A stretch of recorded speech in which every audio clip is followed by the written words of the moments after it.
Bonjour tout le monde. La vidéo d'aujourd'hui est consacrée à une activité de communication. Le titre, raisonner à partir d'une hypothèse. Raisonner à partir d'une hypothèse.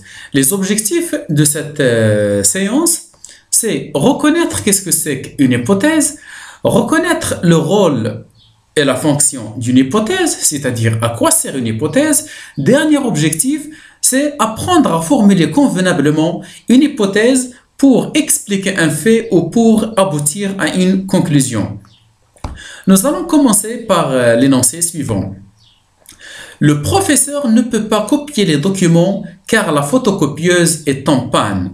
Le professeur ne peut pas copier les documents car la photocopieuse est en panne. Si on pose la question suivante, pourquoi le professeur ne peut-il pas copier les documents? La réponse sera car la photocopieuse est en panne. Cette réponse constitue une justification sûre et certaine. Là, nous parlons d'une raison réelle. On sait que la photocopieuse est en panne. On est sûr et certain. Maintenant, nous allons reformuler autrement cet énoncé pour découvrir qu'est-ce que c'est qu'une hypothèse. Je lis, le professeur ne peut pas copier les documents. Peut-être la photocopieuse est en panne. Le professeur ne peut pas copier les documents. Peut-être la photocopieuse est en panne. Dans cette phrase, on annonce un fait. Le fait annoncé est le suivant. Le professeur ne peut pas copier les documents. C'est le fait rapporté, c'est le fait annoncé. Maintenant, comment on a justifié ce fait?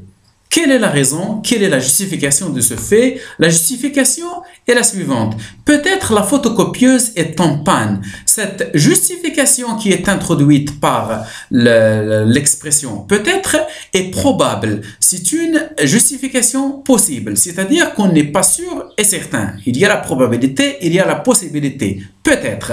Alors là, cette justification constitue une raison probable possible, c'est-à-dire qui peut être vraie ou fausse. Ici, on parle d'une hypothèse. La justification donnée pour ce fait, c'est une hypothèse. Et cette hypothèse est introduite par l'expression peut-être qui exprime la probabilité ou bien la possibilité. Maintenant, c'est quoi une hypothèse? Une hypothèse est une proposition ou une explication possible ou probable.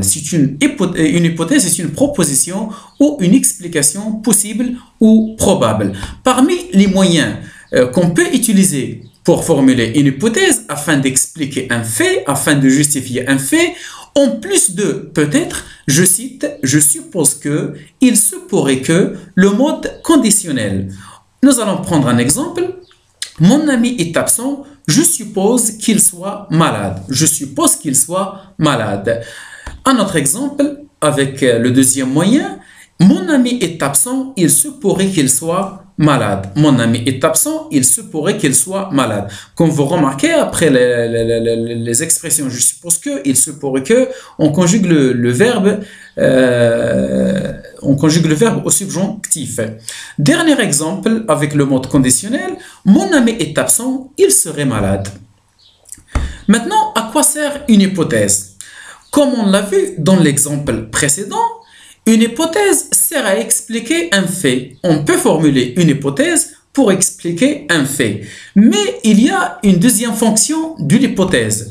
L'hypothèse peut être aussi formulée, ou bien on peut aussi formuler une hypothèse pour aboutir à une conclusion, ou bien pour aboutir à une conséquence possible. Et si on parle d'un raisonnement, on peut utiliser une hypothèse pour formuler un raisonnement. Un raisonnement constitué d'une hypothèse plus une conséquence possible.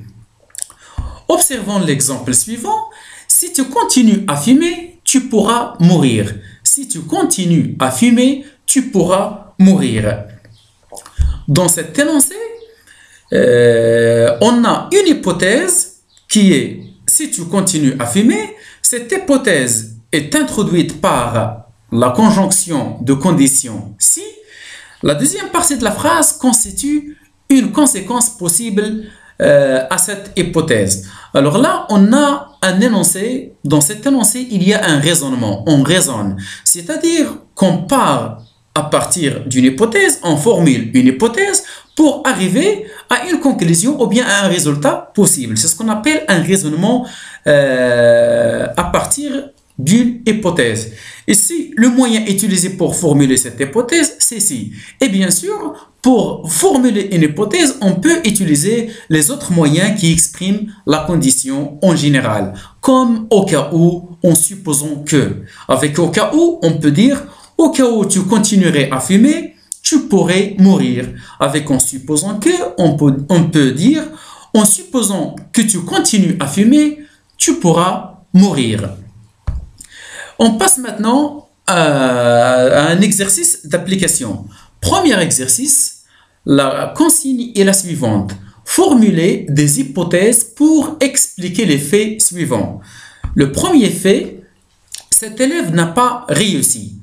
Ça, c'est un fait. Alors, pour expliquer ce fait à partir d'une hypothèse, on peut dire, cet élève n'a pas réussi, je suppose qu'il soit paresseux. Je suppose qu'il soit paresseux. C'est une hypothèse formulée ou bien annoncée pour expliquer le fait, le fait exprimé dans la phrase A. Je suppose qu'il soit paresseux. Un deuxième fait, cette femme est triste. Pour expliquer la tristesse de cette femme, on peut dire, par exemple, cette femme est triste, elle a reçu peut-être une terrible nouvelle. Elle a reçu peut-être une terrible nouvelle. Ici, le moyen, c'est peut-être. Un autre fait, le train est en retard. Pour expliquer le retard du train, on peut formuler l'hypothèse suivante. Le train est en retard, il se pourrait qu'il soit en panne. Il se pourrait qu'il soit en panne. C'est-à-dire peut-être il est en panne. L'exercice numéro 2, la consigne est la suivante. Formuler un raisonnement à partir des hypothèses et des conséquences suivantes. Formuler un raisonnement à partir des hypothèses et des conséquences suivantes. Alors, pour l'énoncé numéro 1, on a roulé trop vite, accident. Rouler trop vite, accident. Nous allons transformer la première partie de la phrase en une hypothèse et la deuxième partie de la phrase en une conséquence possible pour formuler un raisonnement. Alors, on peut dire tout simplement, si les chauffeurs roulent trop vite, ils feront beaucoup d'accidents. Si les chauffeurs roulent trop vite, ils feront beaucoup d'accidents. Deuxième exemple, manger trop de sucreries, devenir obèse. Manger trop de sucreries, devenir obèse. On peut tout simplement dire, au cas où tu mangerais trop de sucreries, tu deviendrais obèse. Au cas où tu mangerais trop de sucreries, tu deviendrais obèse. Un autre exemple, terminer les études, trouver un travail. Terminer les études, trouver un travail. On peut dire, pour raisonner à partir d'une hypothèse et de la séquence donnée, on peut dire, si elle termine ses études, elle trouvera un travail. Si elle termine ses études, elle trouvera un travail. Maintenant, on récapitule. On raisonne à partir d'une hypothèse pour, premièrement, expliquer un fait. Je cite l'exemple suivant. Ce bébé pleure, je suppose qu'il est faim. Deuxième fonction ou bien deuxième rôle de l'hypothèse, on peut formuler une hypothèse pour aboutir à une conclusion. Et je cite l'exemple suivant. Si tu fais régulièrement du sport, tu seras en bonne santé. Si tu fais régulièrement du sport, tu seras en bonne santé. Et je vous remercie pour votre attention et à bientôt.